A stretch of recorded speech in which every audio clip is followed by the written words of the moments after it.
about a 90% population collapse, from about 50 million people in 1492 to about 5 million by 1650. Europe, around 1500, is estimated at about 62 million people. The population gap between the continents was smaller than most assume. That drop explains why later outsiders could imagine a quiet, empty continent.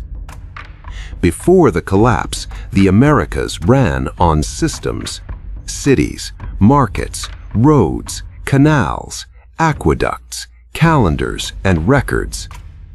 Counting nations precisely is impossible for this era.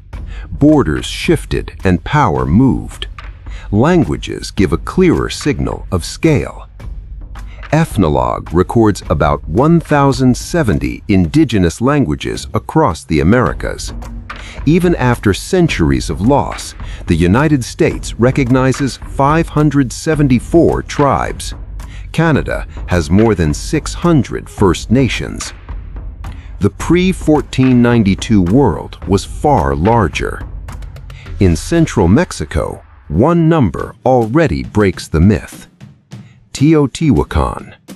Around 500 CE, estimates ranged from 125,000 to 200,000 people.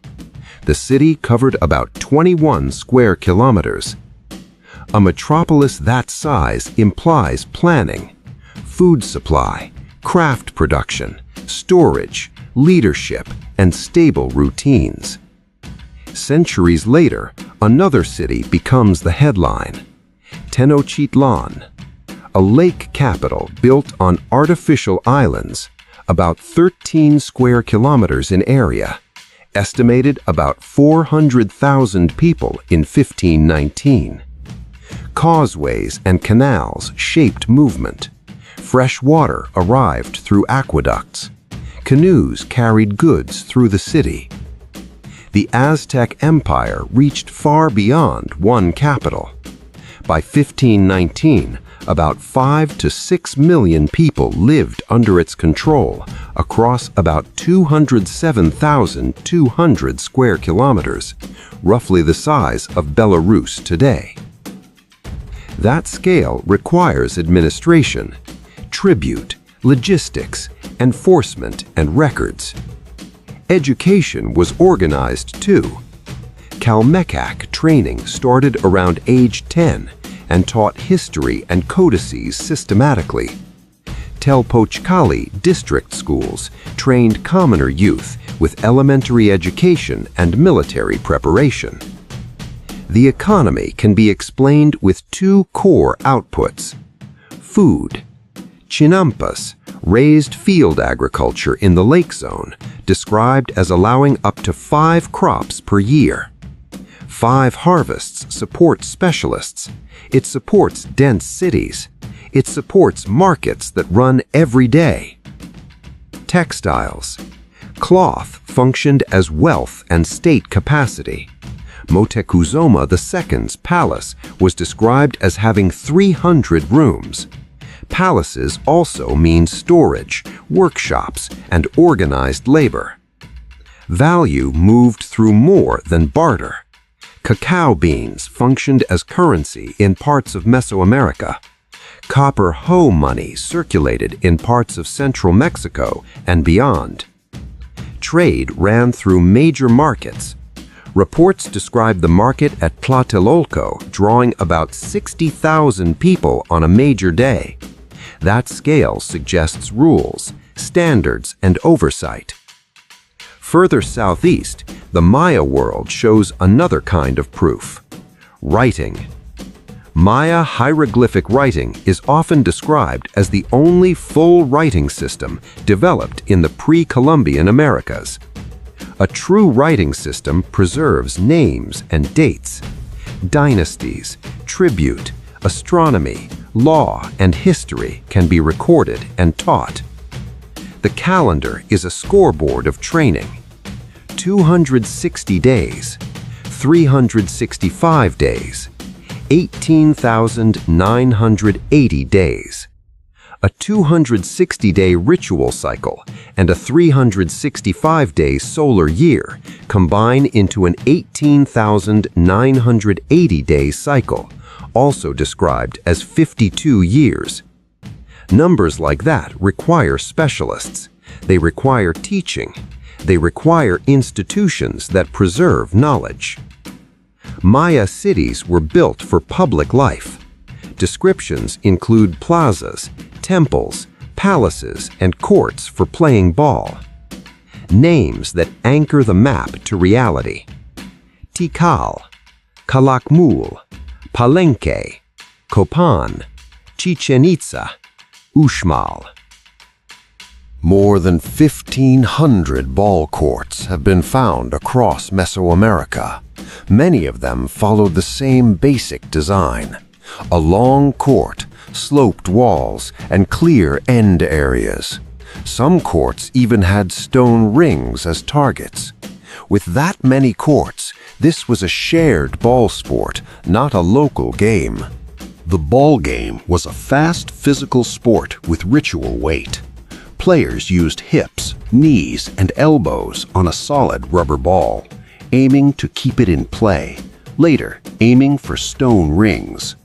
In Aztec courts, nobles watched Patoli, a board game tied to gambling, offerings, and ritual calendars. Engineering appears in places most viewers never expect. At Palenque, researchers described an engineered water feature using pressure, an early example of engineered water pressure in the New World. Pressurized water is measurable physics. It implies planning and skilled construction. Farther south, the Andes push scale even harder. The Inca Empire, Tawantinsuyu, estimates describe a territory around 2 million square kilometers. Within about 100 years, Inca control expanded over an Andean population often estimated around 12 million people. Elite education was guided by amautas, high-status scholars who trained noble youth. Examinations marked status inside the Inca elite. Infrastructure held that state together.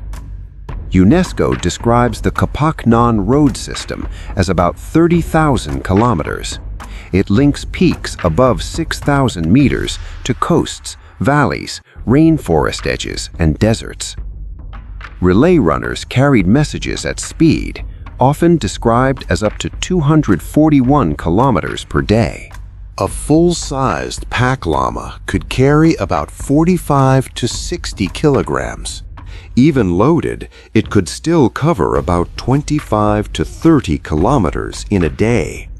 Scale that by a caravan, and mountain roads become a freight system. That speed supports coordination at empire scale. The Inca economy can also be reduced to two outputs: food, terraces, irrigation, and massive storage. Mountain states survive by buffering harvest risk. Textiles. Fine cloth carried status and value. It was standardized, stored, and redistributed. Gold and silver carried sacred and political meaning. They also signaled power. When Atahualpa was captured, a widely cited estimate describes 24 tons of gold and silver gathered and melted down. 24 tons from one political moment. For the Inca, gold was not everyday money. It was power, status, and religion. They shaped it into masks, jewelry, and temple objects. After conquest, much of it was melted down into metal bars. Chan Chan on the coast.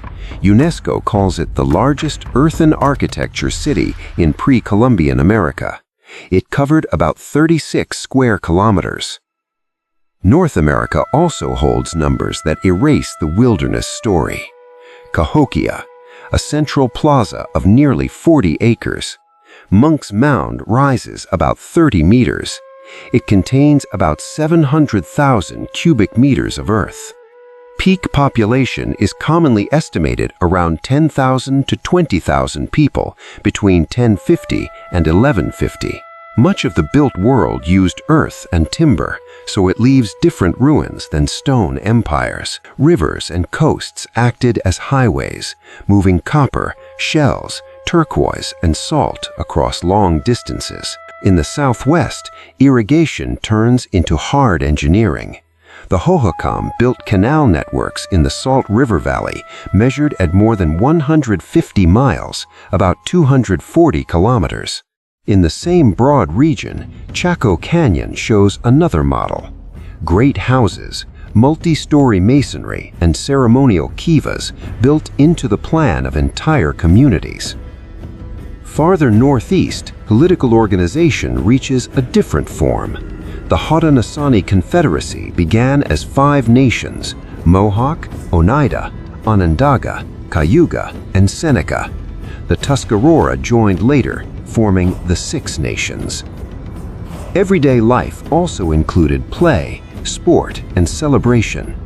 Across parts of North America, lacrosse developed as a ceremonial team sport with deep community meaning. Many indigenous nations also recognize gender roles beyond a simple male and female binary.